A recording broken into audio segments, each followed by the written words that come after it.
नमस्कार दोस्तों, मैं कुशाग्र पांडे आप सभी लोगों का एक बार फिर स्वागत करता हूं अपने channel love of study by Kushagra Pandey में। दोस्तों, जैसा आप लोग जानते हैं, मैंने इसके पिछले वीडियो में आप लोगों को past perfect tense, continuous tense और पूरा प्रेजेंट टेंस पढ़ाया था। इस वीडियो का last part past perfect continuous tense आज मैं आप लोगों को पढ़ाऊंगा। दोस्तों, अगर आपको हमारा ये वीडियो पसंद आए तो प्लीज हमारे वीडियो को ज्यादा से ज्यादा लाइक और शेयर करें, और अगर आप हमारे चैनल पे नए हैं तो प्लीज हमारे चैनल को सब्सक्राइब कर बेल आइकन दबाएं, और जो वीडियो हम अपलोड करेंगे वो आप लोगों तक जल्द से जल्द पहुंचाएंगे। तो आज हम लोग जानेंगे पास्ट परफेक्ट कंटीन्यूअस टेंस, और आज हम पास्ट टेंस समाप्त भी करेंगे। सबसे पहले मैं आप लोगों को स्ट्रक्चर, पॉइंट टू रिमेम्बर, पहचान और पास्ट परफेक्ट कंटीन्यूअस टेंस का प्रयोग बताऊंगा। तो आइए देखते हैं आज का टॉपिक स्ट्रक्चर। स्ट्रक्चर में दोस्तों सूत्र, यहाँ पे सूत्र कहा जाएगा स्ट्रक्चर में। और अगर आप सूत्र याद कर लेते हैं सूत्र, तो आपको ट्रांसलेशन करने में बहुत आसानी रहेगी। तो जानिए, सब्जेक्ट, सब्जेक्ट मीन्स कर्ता। हैड बीन हमारा क्या है? Helping verb.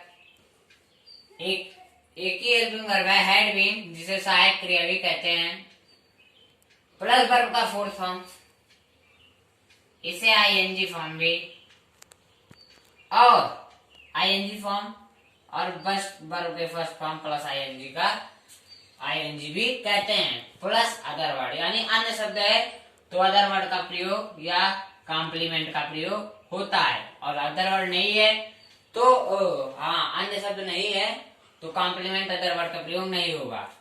तो क्या जाने आप लोग? कर्ता, सहायक क्रिया, आईएनजी क्रिया की चौथी अवस्था, अन्य शब्द को जोड़ ले तो हमारा पास्ट परफेक्ट कंटीन्यूअस टेंस कहलाएगा। दोस्तों, तो आपको ये समझ में आ चुका होगा स्ट्रक्चर, सूत्र। अब मैं आप लोगों को पॉइंट टू रिमेम्बर, याद करने की बिंदु बताने जा रहा हूं। आइए देखते हैं पॉइंट टू रिमेम्बर। इसका प्रयोग करने के लिए, यानी पास्ट परफेक्ट कंटीन्यूअस टेंस का प्रयोग करने के लिए हैड बीन प्लस वर्ब के फोर्थ फॉर्म का प्रयोग होता है। दोस्तों, इसमें ये नहीं देखा जाएगा कि एक वचन करता क्या है, बहुवचन। एक वचन करता है तब भी हैड बीन वर्ब के फोर्थ फॉर्म का प्रयोग होगा, बहुवचन करता है तब भी हैड बीन वर्ब के फोर्थ फॉर्म का प्रयोग होगा। जैसे मैंने एग्जांपल लिया हुआ है, आई हैड बीन गोइंग, मैं जाता रहा था। मैं जाता रहा था, यहां लिख रहा हूं मैं, गोइंग है जाता रहा था। हैड बीन क्यों लगा दोस्तों?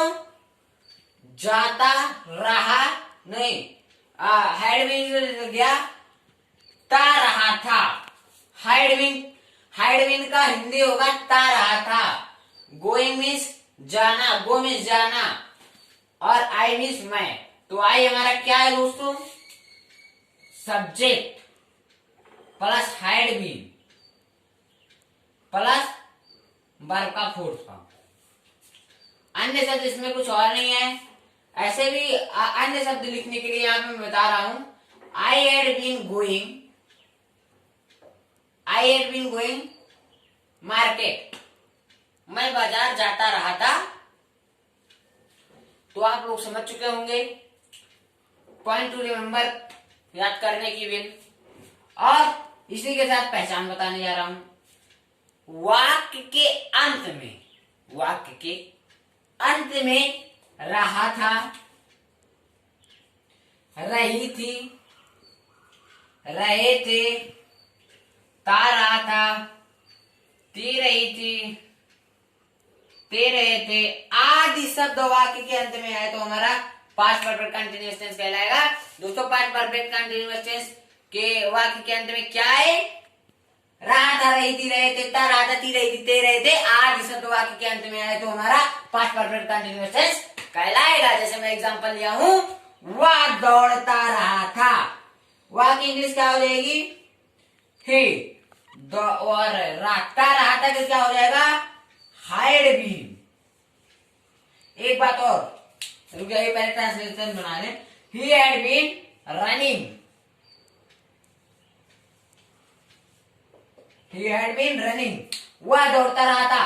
दोस्तों, पास्ट परफेक्ट कंटीन्यूअस टेंस का पहचानने का तरीका एकदम आसान बता दे रहा हूं।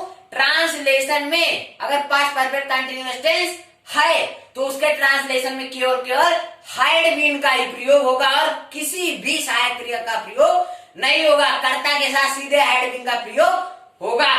जैसे यहाँ पे करता है हमारा ही के साथ हाइड बीन, आई करता है आई के साथ हाइड बीन। अभी मैं आप लोगों को जब एग्जाम्पल बताऊंगा वहां पे भी केवल और केवल हाइड बीन का ही प्रयोग होगा। वह दौड़ता रहा था, और इसको पहचानने का तरीका मैंने पहचान लिखा हुआ है, ता रहा था। ता रहा था भी आ गया, रहा था भी आ गया, वाक्य के अंत में आया है दोस्तों, तो यह हमारा पास्ट परफेक्ट कंटीन्यूअस टेंस कहलाएगा। वह दौड़ता रहा था, he had been running. Running, run means दौड़ना, रनिंग माने दौड़ रहा था, दौड़ रहा। और हैड बीन मीन्स क्या हो जाएगा? Had been means had been का प्रयोग पास्ट परफेक्ट कंटीन्यूअस टेंस में करते हैं। Subject plus had been plus verb का फोर्थ फॉर्म, अदर वर्ड भी हो सकता था, जैसे मैंने पहले एग्जांपल में बताया था। अब आप लोगों को सूत्र याद करने की भी तो पहचान विद एग्जांपल के साथ समझ में आ चुका होगा। अब मैं आप लोगों को इसका प्रयोग बताऊंगा और उदाहरण भी दूंगा। तो आइए देखते हैं पास्ट परफेक्ट कंटीन्यूअस टेंस का प्रयोग। कंटीन्यूअस टेंस का पास्ट परफेक्ट कंटीन्यूअस टेंस का प्रयोग। इस टेंस का प्रयोग बिंदु मैं स्टेप बता रहा हूं। इस काल का प्रयोग मुख्यतः ऐसे कार्यों के लिए होता है जो भूतकाल में कुछ समय तक जारी था। यानी जो इस काल का प्रयोग मुख्यतः ऐसे कार्यों के लिए होता है जो भूतकाल यानी पास्ट टेंस में कुछ समय तक जारी था। एग्जांपल देते हुए आपको स्पष्ट करने जा रहा हूं। वह सुबह से ही सो रहा था। वह सुबह से ही सो रहा था मतलब कुछ समय तक जारी था, अब नहीं सो रहा है, वो सुबह से ही सो रहा था। ट्रांसलेशन जान जाएंगे, वह की इंग्लिश क्या हो जाएगी? ही के साथ किसका प्रयोग होगा?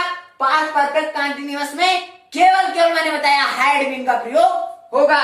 ही हैड बीन और वो सो रहा, ही हैड बीन। यहाँ पे दोस्तों एक बात और, जैसे मैंने प्रेजेंट परफेक्ट कंटीन्यूअस में बताया था, निश्चित समय के लिए सिंस और अनिश्चित समय के लिए फॉर, ठीक उसी प्रकार इसमें भी होगा कि निश्चित समय के लिए सिंस और अनिश्चित समय के लिए फॉर का प्रयोग होता है। ट्रांसलेशन जानिए, ही हैड बीन सो रहा, sleeping, he had been sleeping, निश्चित समय सुबह से ही सो रहा था, सुबह से ही सो रहा था, तो he had been sleeping since morning. अब जानिए यहां अदर वर्ड भी आया है। मैंने कहा था ऐसा सेंटेंस लूंगा जो आप लोगों को पूरा समझ में आ जाए। ये हमारा सब्जेक्ट है और इसको पहचानने का तरीका जान जाइए। रहा था वाक्य के अंत में आ गया। वाक्य के अंत में क्या आया दोस्तों? रहा था, तो हमारा क्या हो जाएगा? Past perfect continuous tense. और ट्रांसलेशन में हाइड बीन लग जाए तो हमारा पास्ट परफेक्ट कंटीन्यूअस टेंस कहलाएगा। ये हमारा सब्जेक्ट है, हाइड बीन सहायक क्रिया, स्लीपिंग वर्ब का फोर्थ फॉर्म, सिंस मॉर्निंग जो है हमारा अदर वर्ड या कॉम्प्लीमेंट कहलाएगा। तो आप लोगों को पास्ट परफेक्ट कंटीन्यूअस टेंस का प्रयोग समझ में आ चुका होगा। दोस्तों अब मैं आप लोगों को बताने जा रहा हूं प्रेजेंट परफेक्ट कंटीन्यूअस टेंस का एग्जांपल। आइए देखते हैं प्रेजेंट परफेक्ट कंटीन्यूअस टेंस का एग्जांपल कि कैसे पहचाना जाए और ट्रांसलेशन कैसे करें। आइए देखते हैं। मैंने लिखा हुआ है वह 3 घंटे से सो रहा था। वाक्य के अंत में रहा था आ जाए और ट्रांसलेशन में हैड बीन आ जाए ट्रांसलेट करने के बाद, तो हमारा पास्ट परफेक्ट कंटीन्यूअस टेंस कहलाएगा। अभी मैं ट्रांसलेट करूंगा तो हैड बीन निश्चित 100 में से 99.99% नहीं 100 में से 100% हैड बीन का प्रयोग होगा। आइए देखते हैं वाक्य इंग्लिश, ही के साथ had been. he had been sleeping, रो रहा था, he had been beeping, beep means रोना, beeping, he had been beeping for 3 hours. अब 3 घंटे से रो रहा था, यहाँ निश्चित समय फॉर का प्रयोग हुआ। किस 3 घंटे से रो रहा था ये हमारा नहीं क्लियर है, इस वजह से यहाँ फॉर का प्रयोग हुआ। ये हमारा सहायक क्रिया, ये हमारा कर्ता सहायक क्रिया हैड बीन बीपिंग का फोर्थ फॉर्म फॉर 3 आवर हमारा अदर वर्ड कॉम्प्लीमेंट कहलाएगा। ये एग्जांपल आपको समझ में आ चुका होगा।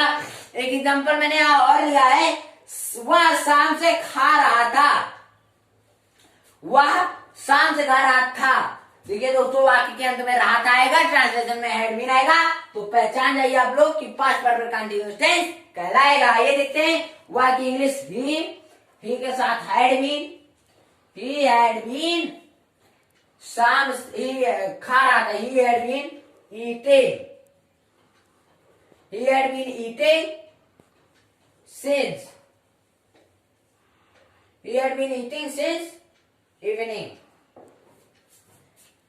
ये हमारा सहायक क्रिया, ये हमारा कर्ता, हैड बीन सहायक क्रिया, ईटिंग हमारा जो है ईटिंग वर्ब का फोर्थ फॉर्म, और सिंस इवनिंग जो है हमारा अदर वर्ड या कॉम्प्लीमेंट है। तो दोस्तों हैड बीन इसको पहचानने का सबसे आसान तरीका वाक्य के अंत में ता, रहा था, ती रही थी, रहा था, रही थी, और या वो इसका कुछ समय तक जारी रहने का बोध हो तो उसी को पास्ट परफेक्ट कंटीन्यूअस टेंस कहते हैं। दोस्तों आज मैंने आप लोगों को ये पास्ट परफेक्ट कंटीन्यूअस टेंस पूरा पढ़ा के समझा के विथ एग्जाम्पल के साथ समाप्त किया। सबसे पहले मैंने सूत्र, फिर याद करने की बिंदु, पहचान, प्रयोग, एग्जाम्पल के साथ और पहचानने का तरीका भी बताया।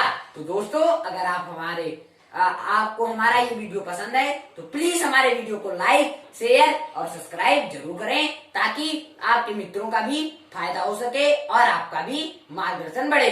धन्यवाद।